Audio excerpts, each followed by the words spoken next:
വാൽമീകി മഹർഷി ഇങ്ങനെ ഭഗവാനെ താമസിക്കാനുള്ള ഇടമൊക്കെ പറഞ്ഞു. എന്നിട്ട് പറഞ്ഞു, ദാ ഇവിടെ ഈ ചിത്രകൂടാതിയിൽ അങ്ങ് വസിച്ചോളൂ, ചിത്രകൂടാചലത്തിൽ അങ്ങ് വസിച്ചോളൂ. എന്നിട്ട് തൻ്റെ ആത്മകഥയെ പറഞ്ഞു കൊടുത്തു. പണ്ട് ഞാനൊരു കാട്ടാളനായിട്ട് കഴിഞ്ഞുകൂടായിരുന്നു. ഞാൻ ആളുകളിൽ നിന്ന് പലതും തട്ടിപ്പറിച്ചുകൊണ്ടാണ് ജീവിച്ചു വന്നിരുന്നത്. അങ്ങനെ ഇരിക്കുമ്പോൾ ഒരു ദിവസം അവിടെ 7 മുനിമാർ വന്നു. മുനിമകൾ എന്നാണ് അധ്യാത്മരാമായണത്തിലെ സപ്തർഷികളാന്ന് പറയാറുണ്ട്. ഇപ്പോൾ വടക്കേന്ത്യയിലൊക്കെയുള്ള പാഠത്തിലാണെങ്കിൽ നാരദ മഹർഷിയാന്ന് പറയും. എന്തായാലും ഈ മുനിമാർ വന്നപ്പോൾ അവരെ ഞാൻ തടുത്തു നിർത്തി. അവരുടെ കയ്യിൽ നിന്ന് ഉള്ളൊക്കെ പിടിച്ചു പറിക്കാൻ നോക്കിയപ്പോൾ അവർ ചോദിച്ചു, എന്തിനാണ് നീ ഇങ്ങനെയൊക്കെ ചെയ്യുന്നത്? അവർ പറഞ്ഞു, ഞാൻ എൻ്റെ കുടുംബം പുലർത്താൻ വേണ്ടിയിട്ടാണ് ഇതൊക്കെ ചെയ്യുന്നത്. നിങ്ങളുടെ കയ്യിൽ നിന്ന് ഞാൻ ഇതൊക്കെ തട്ടിപ്പറിക്കാൻ വന്നതാണ്. അപ്പം അവർ പറഞ്ഞു, നീ ഒരു കാര്യം ചെയ്യൂ, നീ നിന്റെ വീട്ടുകാരോട് പോയി ചോദിക്കൂ, നിങ്ങൾക്ക് വേണ്ടി ഞാൻ ചെയ്യുന്ന കാര്യങ്ങളുടെ പാപമൊക്കെ നിങ്ങൾ കൂടി അനുഭവിക്കുമെന്ന്. നിങ്ങളെ ചൊല്ലി ഞാൻ ചെയ്യുന്ന പാപങ്ങൾ നിങ്ങൾ കൂടെ പകുത്തൊട്ട് വാങ്ങിയിടുമോ എന്നു നീ ചെന്നു ചോദിച്ചു വരുവോളം നിന്നിടുമത്രൈവ ഞങ്ങൾ നിസ്സംശയം. ഇത്തമാകർണെ ഞാൻ വീണ്ടുപോയി ചെന്നു പുത്രധാരാദികളോട് ചോദ്യം ചെയ്തേൻ.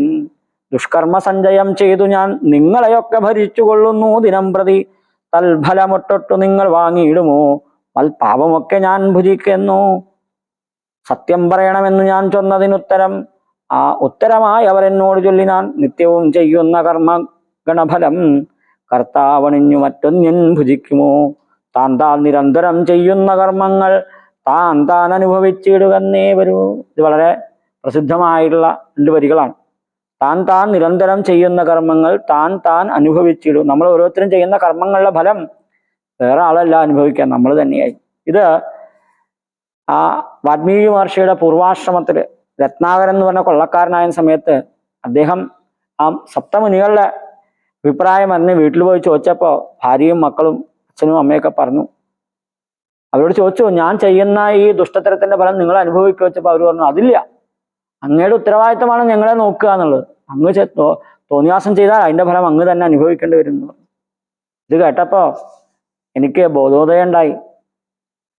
ഞാൻ വേഗം ചാതനിർവേദനായി ഞാൻ വിരക്തനായിട്ട് ആ മുനിമാരുടെ അടുത്ത് ചെന്നു. അവരോട് പറഞ്ഞു, എനിക്ക് അബദ്ധം പറ്റിപ്പോയി, എന്നെ രക്ഷിക്കണേ. ദുർഗതിസാഗരെ മഗ്നനായി വീഴുവാൻ നിർഗമിച്ചിടും എന്നെ കരുണാത്മനാ രക്ഷിച്ചു കൊള്ളേണമേ. ശരണാഗത രക്ഷണം ഭൂഷണമല്ലോ മഹാത്മനം എന്നിങ്ങനെ പറഞ്ഞ് അവരെ കാക്കൽ വീണപ്പോ അവര് എന്നെ കൈ പിടിച്ച് എടുത്ത് എഴുന്നേൽപ്പിച്ചു. എന്നിട്ട് പറഞ്ഞു, ഇന്നു തന്നെ തരുന്നുണ്ടൊരു ഉപദേശം, നിനക്കൊരു ഉപദേശം തരാം. എന്നാൽ നിനക്കതിനാലേ ഗതി വരും, നിനക്ക് ഗതി ഉണ്ടാവും. ഇങ്ങനെ അവര് പരസ്പരം ആലോചിച്ചിട്ട്, ഞാൻ വലിയ ദുഷ്ടനാണെങ്കിലും നല്ല ആളുകൾ തന്നെ ഉപേക്ഷിച്ചവനാണെങ്കിലും ഇവനെ നന്നാക്കണം എന്ന് ഉദ്ദേശിച്ചുകൊണ്ട് എനിക്ക് ആ രാമനാമവർണ്ണദ്വയം, ശ്രീരാമന്റെ നാമത്തെ വ്യത്യസ്ത വർണ്ണരൂപേണ ചൊല്ലിത്തന്നാൻ. നിത്യം മരാമരീത്യേവം ജപിക്ക. നീ നിത്യം രാമരാമ എന്ന് പറയാനുള്ള ശേഷി പോലും ഇല്ല. അതുകൊണ്ട് മരാമര ഇത് ഏവം ഇങ്ങനെ മരാ എന്ന് പറഞ്ഞാൽ കുറച്ച് കഴിഞ്ഞാൽ രാമ എന്നാവും. ഇങ്ങനെ പറഞ്ഞു തന്നു. എന്നിട്ട് അത് ജപിക്കാൻ പറഞ്ഞു. ഞങ്ങള് ഇവിടെ വരും, തിരിച്ചു വരും കുറെ കാലം കഴിഞ്ഞാൽ, അതുവരെ നിന്ന് ജപിക്കാൻ പറഞ്ഞു. അങ്ങനെ ഞാൻ അവര് പറഞ്ഞു തന്ന മരാ എന്നുള്ള മന്ത്രം ഇങ്ങനെ ജപിച്ചു. അങ്ങനെ 1000 യുഗം കഴിഞ്ഞു എന്നാണ് ഇത് പറഞ്ഞത്. കുറെ കാലം കഴിഞ്ഞു. കുറെ കാലം കഴിഞ്ഞപ്പോ ആ തപസന്മാര് വന്നു. അവര് വന്നപ്പോ എന്താ, ഞാനൊരു പുറ്റുകൊണ്ട് മൂടിയിരിക്കുക. അവര് പറഞ്ഞു, ആ പുറ്റിൽ നിന്ന് പുറത്തു വരാൻ പറഞ്ഞു. പുറ്റിന് വൽമീകം എന്ന പേര്. ആ വൽമീകത്ത് നിന്ന് പുറത്തു വന്നുകൊണ്ട് അവരെന്നെ വാൽമീകി എന്ന് വിളിച്ചു. എന്നിട്ട് അവർ അനുഗ്രഹിച്ചു, അങ്ങ് എല്ലാ വേദങ്ങളും അറിയുന്ന ആളാവും, ബ്രഹ്മജ്ഞനാകും എന്നൊക്കെ പറഞ്ഞു. അങ്ങനെയാണ് രാമ ഞാൻ ആയത്. രാമനാമത്തിൻ പ്രഭാവം നിമിത്തമായി രാമ ഞാൻ ഇങ്ങനെയായി ചമഞ്ഞിടിനേൻ. ആ രാമനാമത്തിന്റെ മഹത്വ ഒന്നിനും കൊള്ളാത്ത ഞാൻ ആ മുനിമാരുടെ ഉപദേശം കേട്ട് രാമനാമം, അതും തെറ്റായിട്ടാണ്, ശരിയായ വിധത്തിലല്ല. ഞാൻ ചൊല്ലി ചൊല്ലി അങ്ങയിൽ ഭക്തി ഉണ്ടായി, ഞാൻ വലിയ മുനിയായി എന്ന് പറഞ്ഞ് വാൽമീകി മഹർഷി ആ രാമനോട് തൻ്റെ ചരിത്രത്തെക്കുറിച്ച് പറഞ്ഞു. അതിനുശേഷം ആ ചിത്രകൂടത്തിൽ രാമനും സീതയും ലക്ഷ്മണനും കൂടി വസിക്കുന്നു. ഈ സമയത്ത് സുമന്ത്രരെ തിരിച്ച് അയോധ്യയിലെത്തുന്നു. ദശരഥനോട് കാര്യങ്ങളൊക്കെ പറയുന്നു. ദശരഥൻ അപ്പോഴും കരഞ്ഞു നിലവിളിക്കുകയാണ്. ദശരഥന് അവസാന കാലമായി എന്ന് തോന്നിയപ്പോൾ ദശരഥൻ തനിക്ക് പറ്റിയ ഒരു അബദ്ധത്തെക്കുറിച്ച് പറഞ്ഞു. പണ്ട് ആളറിയാതെ കണ്ട് അമ്പയച്ച ഒരു മുനികുമാരനെ താൻ കൊല്ലാൻ ഇടയാക്കി. ശ്രവണകുമാരനെ. ആ മുനികുമാരന്റെ അച്ഛനും അമ്മയും തന്നെ ശപിച്ചു. പുത്രദുഃഖത്താൽ മരിക്കാനിട വരുന്നു. ശാപകാലം എനിക്ക് വന്നു, ഇനി ആ രാമനെ ആലോചിച്ച് ഞാൻ മരിക്കേണ്ടി വരും എന്ന് പറഞ്ഞു. അങ്ങനെ ആ രാമനെ ആലോചിച്ച് രാമനെ കുറിച്ച് സങ്കടപ്പെട്ട് രാജാവ് മരിച്ചു. രാജാവ് ദശരഥൻ നാട് നീങ്ങിയപ്പോ വലിയ സങ്കടം ഉണ്ടായി. രാമനും ലക്ഷ്മണനും കാട്ടിലേക്ക് പോയി. ഭരതനും ശത്രുഘ്നും കേകയ രാജ്യത്താണ്. അവരെ ആളയച്ചു വരുത്തി വന്നു. ഭരതൻ വന്നു. ഭരതനും ശത്രുഘ്നും എന്തിനാ വരുന്നതെന്ന് മനസ്സിലായില്ല. വേഗം വരാൻ അച്ഛൻ പറഞ്ഞിട്ടുണ്ട് എന്ന് പറഞ്ഞിട്ടാ വരുന്നത്. അയോധ്യയിൽ വന്നപ്പോ എല്ലായിടത്തും വലിയ മൂകതയാണ്, സങ്കടമാണ്. അങ്ങനെ കൊട്ടാരത്തിൽ വന്നപ്പോ അച്ഛനെ കാണാനില്ല. അപ്പൊ കൈകേയി എവിടെയുണ്ട്? കൈകേയി ചോദിച്ചു, അച്ഛനെ എവിടെ? അച്ഛനെ കാണാനില്ലല്ലോ, എന്താ ആകെ ഒരു വിഷാദമായിരിക്കുന്നത്. അപ്പൊ കൈകേയി അതിന് മറുപടി പറഞ്ഞത്, സുഖമല്ലേ കേകയ രാജ്യത്ത്, നിന്റെ അമ്മാവനും എല്ലാവർക്കും സുഖമല്ലേ, നിനക്ക് നല്ല കാര്യങ്ങളൊക്കെ ഞാൻ ഉണ്ടാക്കിയിട്ടുണ്ട് എന്നൊക്കെ പറഞ്ഞു. അപ്പൊ അച്ഛനെവിടെയാ അത് പറയൂ പറഞ്ഞു. രാമനെ വിളിച്ച് അങ്ങേര് മരിച്ചുപോയി. അപ്പൊ അച്ഛൻ മരിക്കണ സമയത്ത് രാമൻ ഉണ്ടായിരുന്നില്ലേ? ഭരതൻ ഇത് കേട്ടപ്പോൾ വലിയ സങ്കടമായി. അപ്പൊ പറഞ്ഞു, രാമനെയും സീതയും ലക്ഷ്മണനൊക്കെ ഞാൻ കാട്ടിലേക്ക് പറഞ്ഞയച്ചു, നിന്നെ അയോധ്യയിലെ രാജാവാക്കി വാഴിക്കാൻ പോവാ എന്നൊക്കെ പറഞ്ഞ് നടന്ന കാര്യങ്ങളൊക്കെ പറഞ്ഞപ്പോ ഭരതന് സഹിക്കാൻ പറ്റില്ല. ഭരതൻ അമ്മയെ ചീത്ത വിളിച്ചു. എന്തൊരു ദുഷ്ടയാണ്, നിങ്ങളുടെ ഗർഭത്തിലുണ്ടായില്ലോ ഞാൻ, എനിക്ക് വല്ലാത്ത സങ്കടം തോന്നുന്നു. അമ്മയെ കുറെ ചീത്തയൊക്കെ വിളിച്ചു. എന്നാലും എല്ലാവരും ആശ്വസിപ്പിച്ചു. വസിഷ്ഠ മഹർഷി പറഞ്ഞു, വേഗം ഇനി അച്ഛൻ്റെ ആ സംസ്കാര കർമ്മങ്ങളൊക്കെ ചെയ്യണം. അതൊക്കെ ചെയ്തു. വേണ്ട വിധത്തില് പറഞ്ഞ പോലെ ഭരതൻ പറഞ്ഞു, ഇനി ഞാൻ ഇവിടെ നിൽക്കണില്ല, ഞാൻ ജ്യേഷ്ഠനെ തിരിച്ചു കൊണ്ടുവരാൻ പോവാണ്. നാളെ പുലർകാലെ പോകുന്നതുണ്ടു ഞാൻ, നാളിക നേത്രനെ കൊണ്ടിങ്ങു പോരുവാൻ.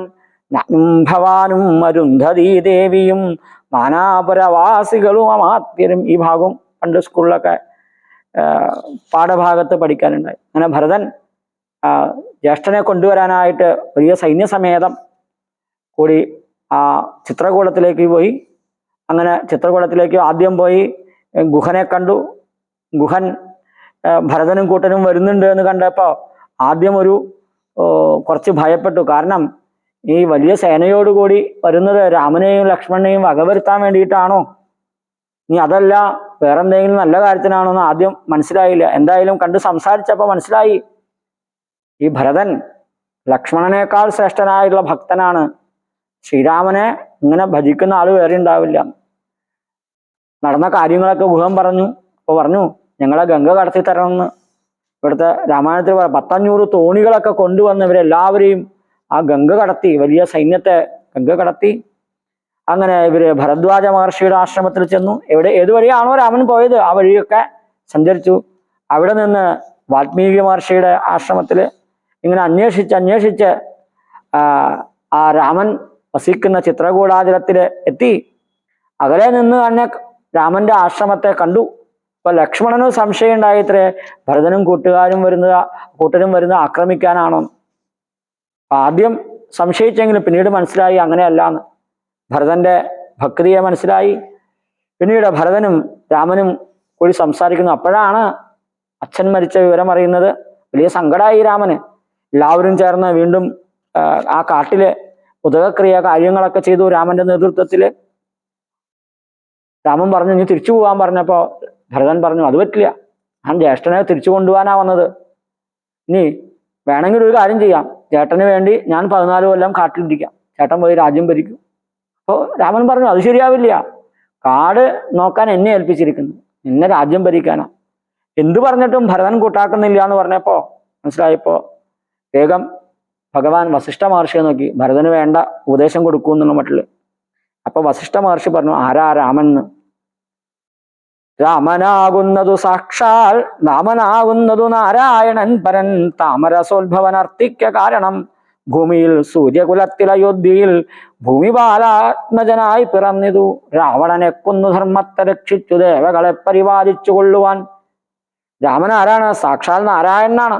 ബ്രഹ്മാവ് പറഞ്ഞതനുസരിച്ച് ഭൂമിയില് സൂര്യവംശത്തിൽ ജനിച്ചിട്ടുള്ള ദശരഥന്റെ മകനായിട്ട് രാവണനെ കൊന്ന് ധർമ്മത്തെ രക്ഷിച്ച് ദേവന്മാരെ മുഴുവൻ പരിപാലിക്കും. ഈ സീത ആരാണ്? യോഗമായാദേവിയായതു ജാനകി. സാക്ഷാൽ യോഗമായാദേവിയാണ് സീത. ഭോഗിപ്രവരനാകുന്നതു ലക്ഷ്മണൻ. ആ അനന്തൻ തന്നെയാണ് ലക്ഷ്മണൻ. ലോകമാതാവും പിതാവും ജനകജാരാഘവന്മാരെന്നറിക വഴി പോലെ. ഈ ലോകത്തിന്റെ അച്ഛനും അമ്മയുമാണ് ശ്രീരാമനും സീതയും എന്നറിയണം. ഈ രാവണനെ കൊല്ലാൻ വേണ്ടിയിട്ടാണ് ദേവന്മാർക്ക് വേണ്ടിയിട്ടാണ് ഭഗവാൻ കാട്ടിലേക്ക് പുറപ്പെട്ടത്. മന്ധര പറഞ്ഞതോ കൈകേയി പറഞ്ഞതൊക്കെ അതിന്റെ ഭാഗമാട്ടോ. അവരെയൊന്നും കുറ്റം പറയണ്ട. ശ്രീരാമനെ പിൻവലിക്കാം, തിരിച്ചു കൊണ്ടുപോകാന്നുള്ള ആഗ്രഹമൊക്കെ നീ വിട്ടോളൂ, തിരിച്ച് രാജധാനിക്ക് പോവുമെന്ന് പറഞ്ഞു. ഇങ്ങനെ ഗുരു പറഞ്ഞപ്പോ കാര്യങ്ങളൊക്കെ മനസ്സിലായി. ഭരതൻ പറഞ്ഞു, അങ്ങനെയാണെങ്കിൽ ഞാൻ രാജ്യം ഭരിക്കില്ല, അങ്ങയുടെ മെതിയടി എനിക്ക് തരണം. ഈ ഭഗവാൻ മെതിയടിയൊന്നും ഇല്ലാതെ കണ്ട കാട്ടിലേക്ക് പോയത്. ഭരതൻ ഭഗവാനെ വാഴിക്കാനായി കൊണ്ടുവന്നതായ ആ മെതിയടി ഭഗവാന്റെ കാല് വെച്ച് അനുഗ്രഹിച്ച് വാങ്ങിച്ച് തൻ്റെ ശിരസിൽ വെച്ച് ആ ശത്രുഘ്നോടും അമ്മമാരോടും പുരോഹിതന്മാരോടും എല്ലാവരോടും കൂടിയിട്ട് അവിടെ നിന്ന് മനസ്സോടുകൂടി യാത്രയാവുന്നു. ഭരതൻ അയോധ്യാപുരത്തിൽ പോയില്ല, പകരം നന്ദിഗ്രാമത്തിൽ പോയി അവിടെ സിംഹാസനത്തിൽ ഭഗവാന്റെ പാദുകങ്ങളെ വെച്ച് താൻ ആ രാമന്റെ ഭൃത്യനാണ് എന്നുള്ള മട്ടില് പൂജിച്ചുകൊണ്ട് രാജ്യം ഭരിച്ചു എന്നാണ്. അപ്പൊ ഭരതനും കൂട്ടരും പോയപ്പോ ഭഗവാന് തോന്നി ഇനി ഇവിടെ നിന്നാൽ പന്തിയല്ല. കാരണം ഇനി ഇങ്ങനെ ഇടയ്ക്കിടയ്ക്ക് ഓരോ കാരണം പറഞ്ഞ് ഭരതനോ ബന്ധുക്കളോ നാട്ടുകാരൊക്കെ വരും, അവർക്ക് സ്ഥലം മനസ്സിലായി. അതുകൊണ്ട് ഇനി നമ്മളിവിടെ നിൽക്കണ്ട എന്ന് കരുതി അവരവിടുന്ന് യാത്രയായി അത്രി മഹർഷിയുടെ ആശ്രമത്തിൽ പോകുന്നു. അത്രി മഹർഷിയും പത്നിയായ അനസൂയയും എല്ലാവരെയും അനുഗ്രഹിക്കുന്നു. പ്രത്യേകിച്ച് അനസൂയാദേവി സീതാദേവിക്ക് പതിവ്രതാധർമ്മങ്ങളൊക്കെ ഉപദേശിച്ചു കൊടുക്കുന്നു. അങ്ങനെ അവര് അവിടെ നിന്ന് ദണ്ഡകാരണ്യത്തിലേക്ക് പ്രവേശിക്കുന്നു. ഈ ദണ്ഡകാരണ്യത്തിലേക്ക് പ്രവേശിക്കുമ്പോൾ അരണ്യകാന്ഡമായി. അപ്പോൾ അയോധ്യാകാന്ഡം ഉൾപ്പെടെയുള്ള എല്ലാ കാര്യങ്ങളും നമ്മൾ സ്മരിച്ചു. ഇനി അരണ്യകാന്ഡമാണ്, അത് നമുക്ക് പിന്നെ കാണാം.